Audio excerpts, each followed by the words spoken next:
Hi అండి, అందరికీ నమస్కారం. Welcome to Vijayalakshmi cooking and vlogs. మేమైతే పాగోడకు వెళ్తూ ఉన్నామండి.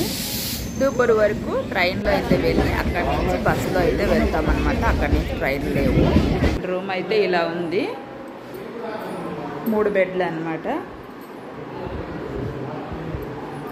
టేబుల్ కూడా ఉంది, ఇక్కడ 2 చైర్లు, వచ్చేసి బాత్రూమ్. ఇక చూడండి, రూమ్ అయితే ఇంత ఉందన్నమాట. రూమ్ బాడీ వచ్చేసి 600. ఇక అలాగే మనకి రిటర్న్ ఇస్తారు డబ్బులు. అంత టోటల్ 900 తీసుకున్నారు. 300 రేపు వదిలి వెళ్ళేటప్పుడు 300 అయితే వాపస్ ఇస్తారనమాట. ఇక మేమైతే ఇక్కడికి వచ్చాం కదా రూమ్కి. ఇకైతే దర్శనానికి వెళ్తా ఉన్నాము. ఫ్రెష్ అప్ అయ్యి ఇక్కడ వెళ్తా ఉన్నాం అనమాట. ఇక టెంపుల్ దగ్గర అయితే కలుసుకుందాం. ఇక టెంపుల్ దగ్గరికి అయితే వచ్చామండి. ఇక మేమైతే మధ్యాహ్నమే వచ్చి రూమ్ తీసుకున్నామన్నమాట. లేదంటే సాయంత్రం అయ్యేలోపు రూములు ఫుల్ అయిపోతాయి, మనకి రూములు కూడా దొరకవు. దూరం నుంచి వచ్చే వాళ్ళైతే శుక్రవారమే వస్తే బాగుంటుంది, రూములు దొరుకుతాయన్నమాట ఈజీగా. ఇక చూడండి, ఇక్కడైతే మేము టెంపుల్ దగ్గరికి అయితే వచ్చేసాము. ఇలా ఉందన్నమాట. గుడి ముందే మనకి పూజా సామాగ్రి అంతా దొరుకుతుంది. ఇక ఒత్తులు అన్నీ ఇస్తారు, అక్కడే కాల్చాలన్నమాట. ఇక తర్వాత కాయ కూడా కొట్టేసి అక్కడే వదిలిపెట్టేయాలి. ఇంటికైతే తీసుకొని వెళ్ళరాదనమాట. కాయ శనిమాతం దేవుడు కదా, అందుకని ఎటువంటి ప్రసాదాలు ఏమి తీసుకొని వెళ్ళరాదు. జనం అయితే విసిగేస్తే రాలదండి, అంత జనం వచ్చారనమాట. చాలా జనం వచ్చారు. ఇక చూడండి, ఇక్కడైతే అమ్మవారు ఉన్నారు. ఇటు సైడ్ అమ్మవారు ఉన్నారనమాట. ఇలా అమ్మవారిని దర్శనం చేసుకొని ఇలా లైన్లో వెళ్ళాలన్నమాట. అటు సైడు శనిమాతన్ గుడి ఉంది. 3rd ఫ్లోర్లో అయితే ఇలా ఉందన్నమాట.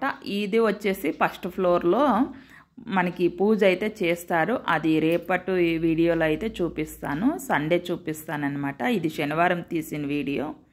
ఇంకా మా వారు రాలేదనమాట, నైట్ వస్తారు మా వారు. మేమైతే రూమ్ దొరకవు కానీ వచ్చేసాము, ప్రొద్దున్నే వచ్చేసాము. మాకైతే రూమ్ దొరికింది. ఇక మా వారు వచ్చిన తర్వాత ఇక ఉండైతే చేయించుకుంటారనమాట. ఆ తర్వాత మళ్ళీ మేము వస్తాం దర్శనానికి అయితే వచ్చి పూజ అయితే చేపిస్తాము. శనివారం పూజ అయితే దర్శనం అయితే ఇలా అయిపోయింది. ప్రసాదాలు కూడా పెడుతున్నారండి ఇక్కడ. ఇక చూడండి, ఇలా అగ్గి వెలుగుతూ ఉంటుంది కదా, ఇక్కడే మనము వెయ్యాలన్నమాట.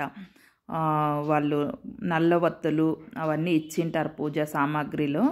ఇక అవన్నీ వేసేసి దర్శనం చేసుకోవాలి. చూడండి, నైట్ అయితే అంతా ఇలా ఉందన్నమాట బయట. ఇక్కడ వచ్చేసి స్వామివారి పల్లకి ఊరేగింపు ఇలా రెడీ చేస్తూ ఉన్నారు. చూడండి, అంతా రెడీ చేసేసారనమాట. అప్పుడే లైట్లు వెలుక్కి స్వామివారు అయితే సరిగ్గా కనపడడం లేదు. చూడండి, ఇలా అయితే తీశాను వీడియో.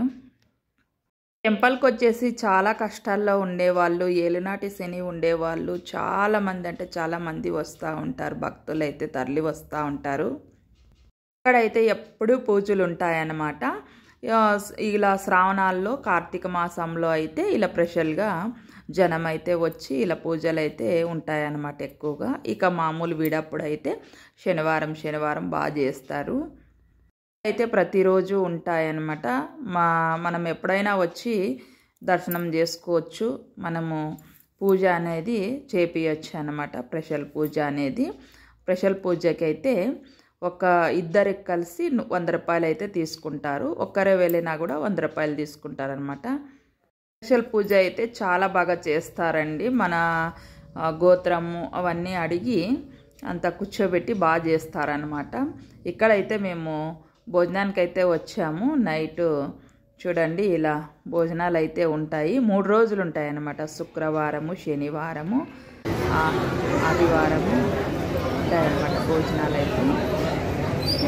ఒక్కొక్కసారి సోమవారం కూడా ఉంటాయి భోజనాలు. ఇక చూడండి, ఇక మా వారైతే ఇక గుండు చేయించుకుని అయితే వచ్చారు. నైట్ వచ్చారు కదా, ఇక ప్రొద్దున్నే గుండు అయితే చేయించుకున్నారు. ఇక దర్శనానికి అయితే మేము వచ్చామన్నమాట. చూడండి, స్పెషల్ పూజ చేపిస్తూ ఉన్నాము. చాలామంది ఉన్నారు స్పెషల్ పూజలు. చూడండి, ఇంతమంది చేపిస్తున్నారన్నమాట. ఇక మేము కూడా ఇక్కడ కూర్చున్నాము. అలా స్వామి అయితే అక్కడ చేస్తూ ఉంటారనమాట. ఆయిల్ అలా నవగ్రహాలకి వేసి అలా చేస్తూ ఉంటారు. స్వామి చెప్పినట్లు మనము చేయాలన్నమాట. పూజ అయితే చాలా అంటే చాలా బాగా చేస్తారండి. ఇలా నవగ్రహాలకి వేసి ఆయిల్ మనకి ఇస్తారనమాట. ఇలా తలకైతే ఇలా అందరూ అంటించుకోవాలి. ఇక అలాగే గద కూడా ఇస్తారండి. చూడండి, ఇలా గద అయితే అందరూ ఇలా అనుకోవాలన్నమాట. ఇలా గద అయితే ఇస్తారు స్వామివారి గద. ఇక పూజ అయితే కంప్లీట్ అయిపోయింది. ఇక మేమైతే వెళ్తా ఉన్నాము. పూజ అయితే చాలా అంటే చాలా బాగా చేస్తారండి ఇక్కడైతే. ఇక్కడ దర్శనం చేసుకున్న తర్వాత మనము ఆంజనేయ స్వామి టెంపుల్కి అయితే వెళ్ళాలండి, ఖచ్చితంగా వెళ్ళాలన్నమాట. చూడండి, ఇక్కడ ఆంజనేయ స్వామి టెంపుల్ దర్శనం కూడా అయ్యింది. ఇక మేమైతే ఆ పాగోడ నుంచి బస్సుకి అయితే వెళ్ళాం హిందూపురం వరకు. హిందూపురం నుంచి రైల్వే స్టేషన్కి అయితే వెళ్ళామన్నమాట. ట్రైన్ ఉంది మా ఊరికైతే. ఇక ట్రైన్లో అయితే వెళ్తూ ఉన్నాము. లైక్ చేయండి, షేర్ చేయండి, సబ్స్క్రైబ్ చేసుకోండి. Bye friends.